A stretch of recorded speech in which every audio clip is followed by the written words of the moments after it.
நண்பா, Indo Tibetan border police ஃபோர்ஸோட driver vacancy விட்டுருக்காங்க. 545 வேகன்சி வந்து கொடுத்துருக்காங்க. அதை பற்றி இந்த வீடியோவில் என்னென்ன டாக்குமெண்ட்ஸு என்னென்னலாம் பண்ணணும், ஃபிசிக்கல் எப்படி எல்லாமே வந்து நம்ம டீட்டெயில்டாக கவர் பண்ண போகிறோம். ஸோ வீடியோவை ஸ்கிப் பண்ணாமல் பாருங்கள். நீங்கள் நம்ம சேனலுக்கு புதுசாக இருந்தீங்க அப்படின்னா, டிஃபென்ஸில் சேர விரும்புகிறீங்க அப்படின்னா நம்ம சேனலை சப்ஸ்கிரைப் பண்ணிவிட்டு ஃபாலோ பண்ணிடுங்க.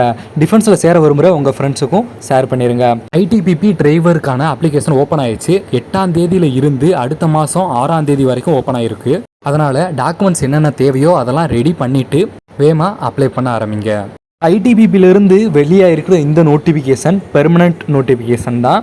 இந்த ஜாப் வந்து பெர்மனண்ட் ஜாப் தான், யூனிஃபார்ம்டு மாதிரி தான். இது வந்து யூனிஃபார்ம் டிரைவர் எப்படி வரும் அப்படின்னா சிவிலியன் மாதிரி வந்து வச்சுக்கலாம் நம்ம டிஃபென்ஸில். இவங்களுக்கான சேலரி 21,000 ஆரம்பித்து 63,000 67,000 இந்த இதுக்கு இடையில வந்து இருக்கும். அவங்க இருக்கிற இடத்த பொறுத்தும் சேலரியோட இது மாறுபடும். எல்லா அலவன்ஸ் ஃபெசிலிட்டியும் இருக்குது இவங்களுக்கு. இதை தவிர்த்து அவங்களோட கார்டு இருக்குது பார்த்தீங்களா, ஐ கார்டு, அதை வச்சே நம்ம வந்து கேன்டீன் ஃபெசிலிட்டி அக்சஸ் பண்ணிக்கிற முடியும். ஓகேங்களா, இவங்களுக்கு பென்ஷனும் வந்து கொடுக்குறாங்க. நெக்ஸ்ட்டு ஏஜ் லிமிட் என்ன அப்படின்னா 21 வயசுலேருந்து 27 வயசு வரைக்கும் நீங்கள் அட்டன் பண்ண முடியும். முக்கியமாக உங்களுக்கு ஹெவி டிரைவிங் லைசன்ஸ் வந்து இருக்கணும். அதோடு சேர்த்து நீங்கள் 10th குவாலிஃபைடு ஆகிருக்கணும். இந்த 2 குவாலிஃபிகேஷன் மட்டும்தான் அவங்க கொடுத்துருக்கிறது, ரொம்பவே முக்கியமானது. இதை தவிர்த்து சில சர்டிஃபிகேட்ஸ்லாம் வந்து அவங்க கொடுத்துருக்காங்க, அதை நான் கடைசியில் சொல்கிறேன். இப்போ நம்ம பார்க்க போகிறது ரிலாக்ஸேஷன். நீங்கள் SC ST கேண்டிடேட்டாக இருந்தீங்க அப்படின்னா உங்களுக்கு 5 இயர்ஸ் வந்து ரிலாக்ஸேஷனும், ஓபிசியாக இருந்தீங்கன்னா 3 வருஷம், எக்ஸர்வீஸ்மேனில் ஜென்ரலாக இருந்தீங்க அப்படின்னா உங்களுக்கு 3 வருஷமும், எக்ஸர்வீஸ்மேனில் நீங்கள் ஓபிசி SC STயாக இருந்தீங்க அப்படின்னா 6 வருஷம் வந்து ஏஜ் ரிலாக்ஸேஷன் வந்து கொடுத்துருக்காங்க. அதாவது கிட்டத்தட்ட 33 வயசு வரைக்கும் நீங்கள் அட்டன் பண்ண முடியும் அந்த மாதிரி. இப்போ நீங்கள் சென்ட்ரல் கவர்மெண்ட்டில் ஒரு 3 வருஷத்துக்கு கம்மியாக ஏதாவது ஒரு இதில் ஜாபில் ஒர்க் பண்ணிவிட்டு வெளியில் வந்தவங்களாக இருந்தீங்கன்னா, நீங்கள் ஜென்ரலில் இருக்கிறீங்க அப்படின்னாலும் சரி, எக்கனாமிக்கலி வீக்கர் செக்ஷனாக இருந்தாலும் 40 வயசு வரைக்கும் நீங்கள் அட்டன் பண்ண முடியும். ஓபிசியாக இருந்தீங்க அப்படின்னா 43 வயசு வரைக்கும், SC STயாக இருந்தீங்க அப்படின்னா 45 வயசு வரைக்கும் அட்டன் பண்ண முடியும். சப்போஸ் 1984 இந்த காமன்வெல்த் ரிவார்ட்ஸ்னு ஒரு இது குஜராத்தில் வந்து நடந்துச்சு. அதில் நீங்கள் இறந்தவங்களாக இருந்தாங்க அப்படின்னா, ஃபேமிலியில் யாராவது இறந்துருந்தாங்க அப்படின்னா அவங்களுக்கும் சில ப்ரிஃபரன்ஸ் வந்து கொடுக்குறாங்க.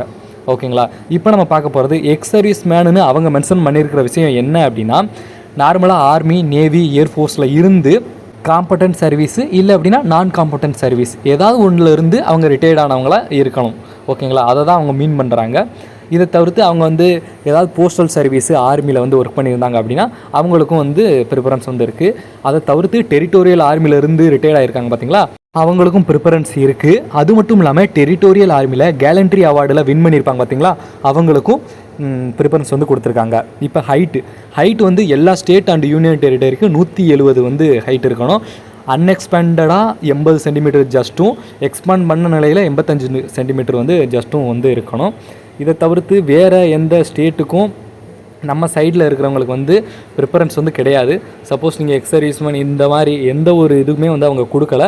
வெயிட் வந்து ஹைட்டுக்கு ஏற்ற வெயிட் இருக்கணும் அப்படின்னு வந்து கொடுத்துருக்காங்க, அதை நோட் பண்ணிக்கோங்க. நெக்ஸ்ட்டு ஐ சைட் இருக்குது பார்த்தீங்களா, கிட்ட பார்வை தூர பார்வை, இது ரெண்டும் 6/6ம் 6/9 இது ரெண்டுமே வந்து இருக்கணும். ரிஃப்ராக்ஷன் டெஸ்ட்டு, அந்த ஒளிச்சிதறல் சொல்லுவாங்க அந்த டெஸ்ட்டு, கலர் விஷன் டெஸ்ட்டு, அதாவது பிளைண்ட்னஸ் இருக்கா இல்லையா அப்படின்ற அந்த டெஸ்ட்டு, பைனாக்குலர் விஷன் டெஸ்ட்டு, அதாவது நம்ம தூர பார்வையில் வந்து பைனாக்குலரில் போகும் பார்த்தீங்களா, அந்த விஷன் டெஸ்ட்டையும் அவங்க செக் பண்ணுவேன் அப்படின்னு வந்து சொல்லியிருக்கிறாங்க. இது வந்து அவங்க ஐடிபிபியில் என்ன ரூல்ஸ் கொடுத்துருக்காங்களோ அந்த இதை ஃபாலோ பண்ணி கரெக்டாக செக் பண்ணுவேன் அப்படின்னு வந்து கொடுத்துருக்காங்க. இதை தவிர்த்து உங்களுக்கு நாக்னி இருக்கக்கூடாது, ஃப்ளாட் ஃபுட் வந்து இருக்கக்கூடாது, அடுத்து வெரிகோஸ் நோய் வந்து காலில் வந்து இருக்கக்கூடாது.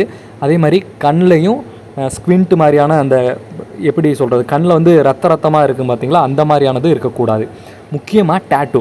ஓகேங்களா, டேட்டூவை பற்றி நான் ஒரு தனி வீடியோவே நான் டிஸ்கிரிப்ஷனில் கொடுக்குறேன், அதை நீங்கள் பார்த்து தெரிஞ்சுக்கோங்க, அது ரொம்பவே முக்கியம். இப்போ அப்ளிகேஷன் ஃபீஸ் நீங்கள் ஜென்ரலாக ஓபிசியா இடபிள்யூஎஸ்ஸா 3க்குமே வந்து பே பண்ணணும். SC ST கேண்டிடேட்டாக இருந்தீங்க அப்படின்னா நீங்கள் வந்து பே பண்ண தேவை கிடையாது. அதே மாதிரி நீங்கள் அந்த செலெக்ஷனுக்கு போகிறப்ப நோ அப்ஜெக்ஷன் சர்டிஃபிகேட்டுன்னு ஒன்று இருக்குது, நான் அனெக்சர் 6, அதை நான் வந்து கடைசியாக சொல்கிறேன். அந்த சர்டிஃபிகேட் கண்டிப்பாக நீங்கள் எடுத்துகிட்டு போகணும். இல்லை அப்படின்னா ரிஜெக்ட் பண்ணிடுவேன். இந்த போட்டிருக்காங்க பார்த்தீங்களா, டாக்குமெண்டேஷன் ஷால் பி ரிஜெக்டட் அப்படின்னு கொடுத்துருக்காங்க, ரிஜெக்ட் பண்ணிடுவேன் அப்படின்னு வந்து சொல்லியிருக்காங்க. இதை நீங்கள் பார்த்துக்கோங்க. அதுக்கடுத்து உங்களுக்கு வந்து ஃபிசிக்கல் எஃபிஷியன்சி டெஸ்ட்டும் நடக்கும், ஃபிசிக்கல் ஸ்டாண்டர்ட் டெஸ்ட்டும் வந்து நடக்கும் அப்படின்னு சொல்லியிருக்காங்க. Physical efficiency test, physical standard test, இது ரெண்டுக்கும் என்ன டிஃப்ரென்ஸ் அப்படின்னா, ஃபிசிக்கல் ஸ்டாண்டர்ட் டெஸ்ட்டு அப்படின்றது ஹைட்டு, வெயிட்டு, ஜஸ்ட்டு இது 3 மட்டும் செக் பண்ணுறது.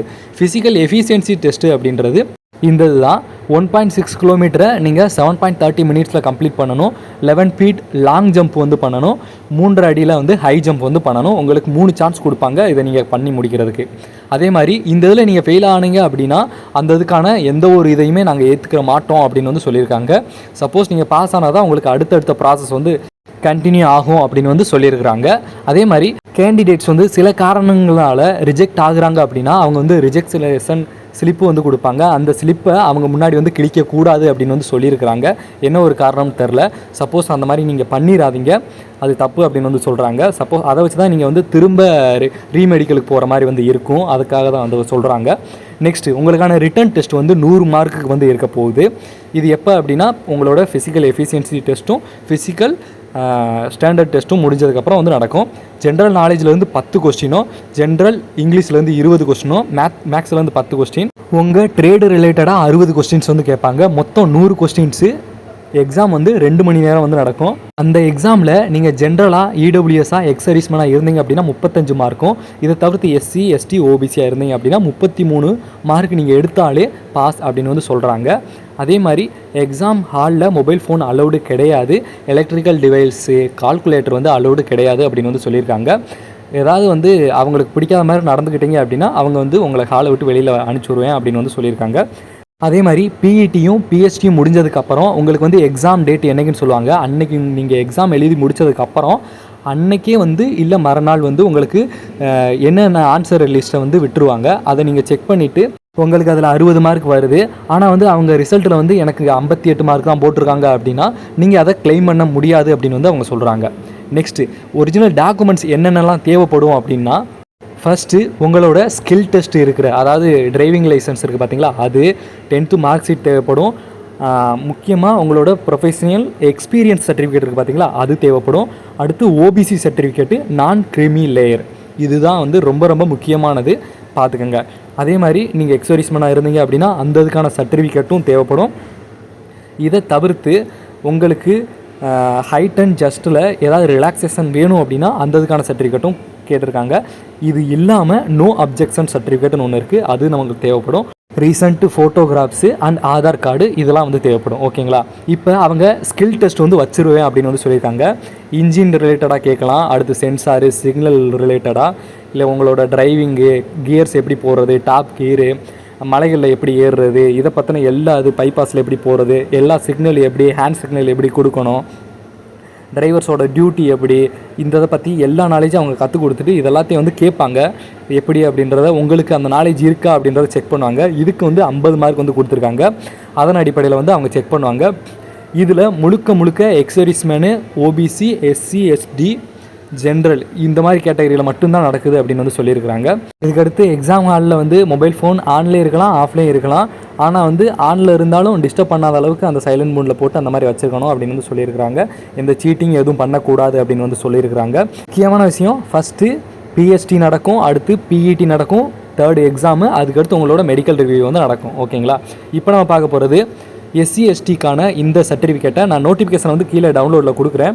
அதை நீங்கள் டவுன்லோட் பண்ணி இந்த சர்டிஃபிகேட்டை நீங்கள் எஸ்சி எஸ்டியை வச்சு நீங்கள் போகிறீங்க அப்படின்னா அந்த இது வந்து நீங்கள் எடுத்துகிட்டு போகிற மாதிரி இருக்கும். சப்போஸ் நீங்கள் ஓபிசி நான் கிரிமி லேயராக இருந்தீங்க அப்படின்னா இப்போ மேலே பார்க்குற சர்டிஃபிகேட் இருக்குது பார்த்தீங்களா, இந்த இதை நீங்கள் டவுன்லோட் பண்ணி எடுத்துகிட்டு போகிற மாதிரி இருக்கும். அதுக்கடுத்து முக்கியமாக நோட் பண்ணிக்கோங்க, இந்த ஓபிசி சர்டிஃபிகேட் இருக்குது பார்த்தீங்களா, இது நீங்கள் சைன் பண்ணி வாங்கிட்டு போகிற மாதிரி வந்து இருக்கும். இதுக்கு முன்னாடி காட்டின ஓபிசி சர்டிஃபிகேட் வந்து கலெக்டர் ஆஃபீஸில் சைன் வாங்கிட்டு போகிற மாதிரி வந்து இருக்கும். நோட் பண்ணிக்கோங்க. நெக்ஸ்ட்டு இப்போ பார்க்குறது வந்து இடபிள்யூஎஸ், அதாவது நீங்கள் வந்து எக்கனாமிக்கலி வீக்கர் செக்ஷனாக இருந்தீங்க அப்படின்னா அந்த இதுக்கானது. இது வந்து ஹைட் அண்ட் செஸ்ட். ஓகேங்களா? இதில் உங்களுக்கு ரிலாக்ஸேஷன் தேவை அப்படின்னா அது நீங்கள் எடுத்துகிட்டு போகணும். முக்கியமாக நோட் பண்ணிக்கோங்க, நோ அப்ஜெக்ஷன் சர்டிஃபிகேட் இப்போ நீங்கள் பார்க்குறது. இந்த சர்டிஃபிகேட்டில் பர்சனல் டீட்டெயில்ஸ் எழுதி கையெழுத்து போட்டு கொண்டு போகிற மாதிரி வந்து இருக்கும். இது நீங்கள் பர்சனலாக ஃபில் பண்ணுறது தான். அந்த ஃபார்ம் இல்லாமல் போனீங்க அப்படின்னா எந்த ஒரு காரணத்தினாலும் உங்களை நான் ரிஜெக்ட் பண்ணிடுவோம் அப்படின்னு வந்து சொல்லியிருக்கிறாங்க. அடுத்த டாக்குமெண்ட்டு இது தான். இது வந்து அன்ஃபிட். சப்போஸ் நீங்கள் அன்ஃபிட் ஆகிட்டீங்க அப்படின்னா இந்த ஃபார்மெட்டை டவுன்லோட் பண்ணி எடுத்துகிட்டு போங்க. இதில் அவங்க எழுதி கொடுப்பாங்க என்ன காரணம், என்ன ரீசன், என்றைக்கு நீங்கள் வந்து ரீமெடிக்கல் அட்டன் பண்ணணும், எல்லா விஷயத்தையும் வந்து அதில் சொல்லியிருப்பாங்க. அதை நீங்கள் ஃபாலோ பண்ணுற மாதிரி இருக்கும்.